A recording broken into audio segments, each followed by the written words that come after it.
السلام علیکم ورحمۃ اللہ وبرکاتہ۔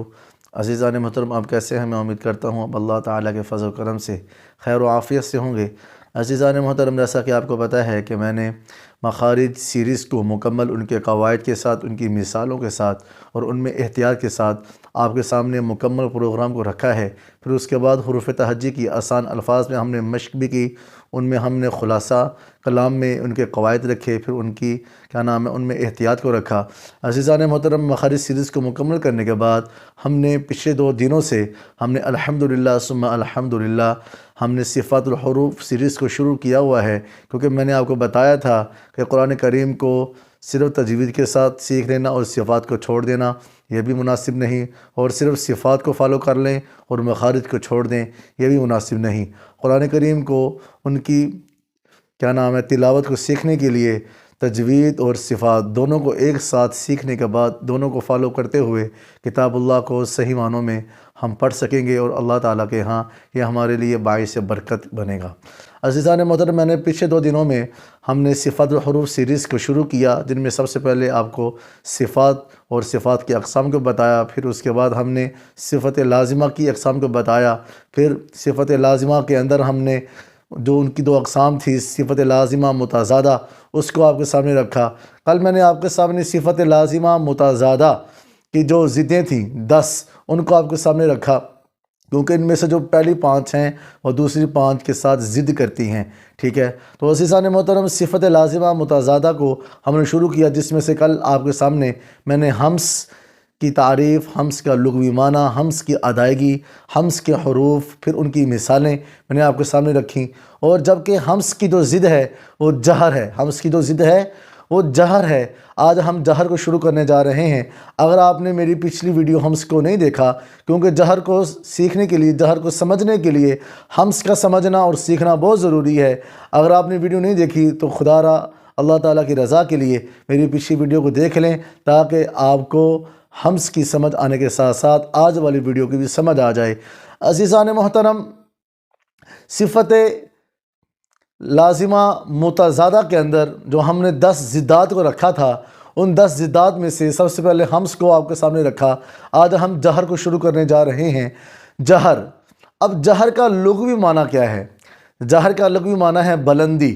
جہر کا لغوی معنی ہے بلندی۔ اب اکثر ہم بول چال میں لفظ بلندی کو بلندی بول جاتے ہیں، کیونکہ صحیح نہیں، بلندی لفظ صحیح نہیں بلکہ بلندی ہے۔ کیا ہے؟ بلندی، اونچی جگہ، اونچی جگہ، اونچی جگہ، بلندی کو بلندی پڑھا جائے گا۔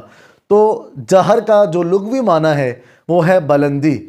اب اس کی جو اصطلاحی تعریف ہے جہر کی، تو اصطلاحی تعریف ہے، اصطلاحی تعریف یہ ہے کہ قوت کی وجہ سے آواز میں بلندی پائی جائے، قوت کی وجہ سے آواز میں بلندی پائی جائے، اس کو جہر کہتے ہیں، اس کو جہر کہتے ہیں۔ اب جہر کی جو صفت ہے وہ کن حروف میں، یعنی کہ حروف تہجی کے کن حروف کے اندر پائی جائے گی؟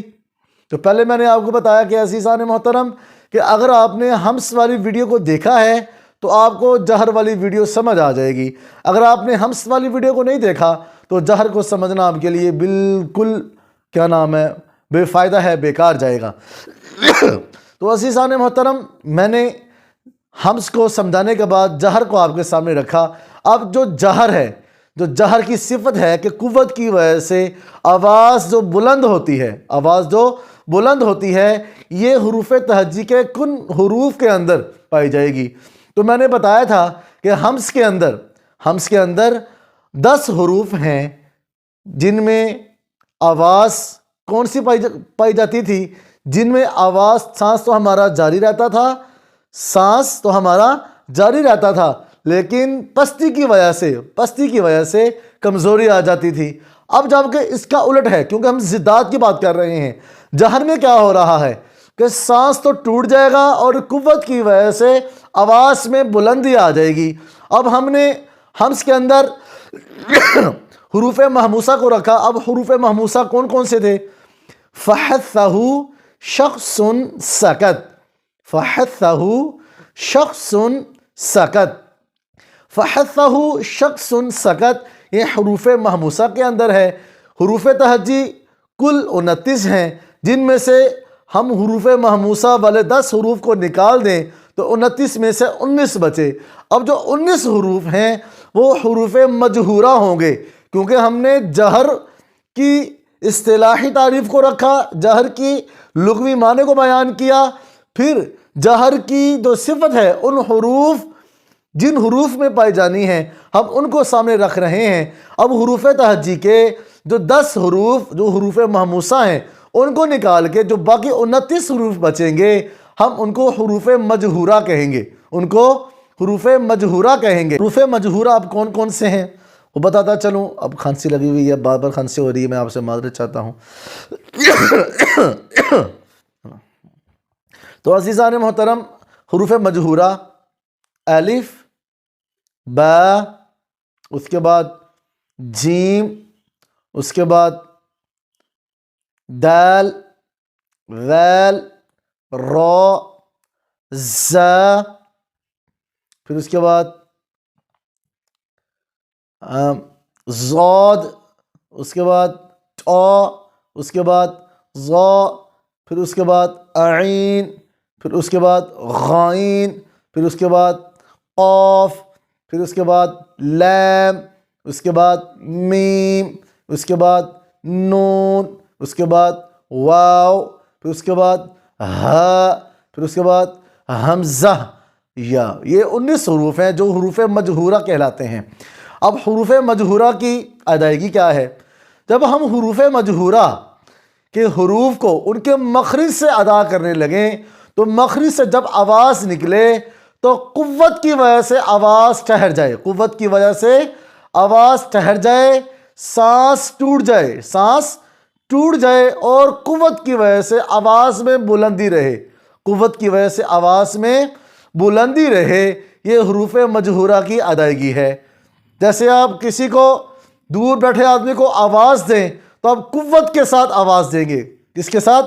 قوت کے ساتھ آواز دیں گے، اس تک آواز پہنچ جائے گی اور آپ کا سانس بھی ٹوٹ جائے گا اور قوت کی وجہ سے آواز اس تک پہنچ جائے گی۔ اب عزیزان محترم، حروف مجہورہ کی اگزامپل، اس کی مثال، ہر حرف کی مثال لے لیتے ہیں۔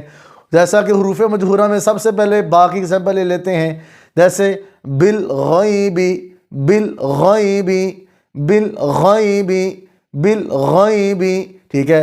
اسی طرح آپ غائن کی اگزامپل لے لیں، غیر ال، غیر ال، غیر ال، غیر ال، آواز میں قوت ہے، آواز میں قوت ہے لیکن سانس ختم ہو رہا ہے، سانس تھوڑا ہو رہا ہے، تو ہم نے حروف مجہورہ میں آواز کو قوت کے ساتھ بلند تو رکھنا ہے لیکن سانس اس میں جلدی ختم ہو جائے گا، سانس اس میں جلدی ختم ہو جائے گا۔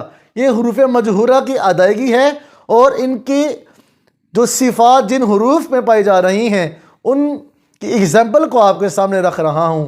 اسی طرح آپ دال کی اگزامپل لے لیں، تعبدون، تعبدون، تعبدون، تعبدون، ٹھیک ہے۔ اسی طرح آپ ہا کی اگزامپل لے لیں، جیسے قل هو اللہ، هو اللہ، هو اللہ، ٹھیک ہے۔ عزیزان محترم، میں امید کرتا ہوں ایسے ہی باقی جو حروف ہیں آپ ان میں ہم نے جہر کا اور حمز کا دونوں کا خیال رکھنا ہے، کیونکہ یہ دونوں آپس میں ایک دوسرے کی ضد ہیں، ایک دوسرے کے مقابل میں ہیں، ٹھیک ہے۔ ہم حمز اور جہر میں احتیاط کریں گے تو صحیح معنوں میں ہمیں کتاب اللہ کو مخارج اور ان کی صفات کے ساتھ پڑھنا آ جائے گا۔ جب پڑھنا آ جائے گا تو یہ ہمارے لیے موجب برکت ہوگا۔ اگر آپ کو یہ میری ویڈیو اور آج جہر، صفت جہر کی سمجھ آ گئی ہے تو براہ کرم آپ سے ریکویسٹ ہے کہ آپ اللہ تعالیٰ کی رضا کے لیے میرے یوٹیوب چینل کو آپ سبسکرائب کر لیں اور میری تمام ویڈیوز کو مکمل دیکھیں۔ سمجھ نہیں آتی باقاعدہ کمنٹس میں بتائیں، سمجھ آتی ہے لائک کر دیں اور کمنٹ میں حوصلہ افزائی کر دیں اور آگے اپنے مسلمان بہن بھائیوں کو شیئر کر دیں تاکہ کتاب اللہ کو صحیح معنوں میں پڑھا جائے اور آگے سکھایا جائے اور اپنی نسلوں کو محفوظ کیا جائے۔ وآخر دعوانا ان الحمد للہ رب العالمین۔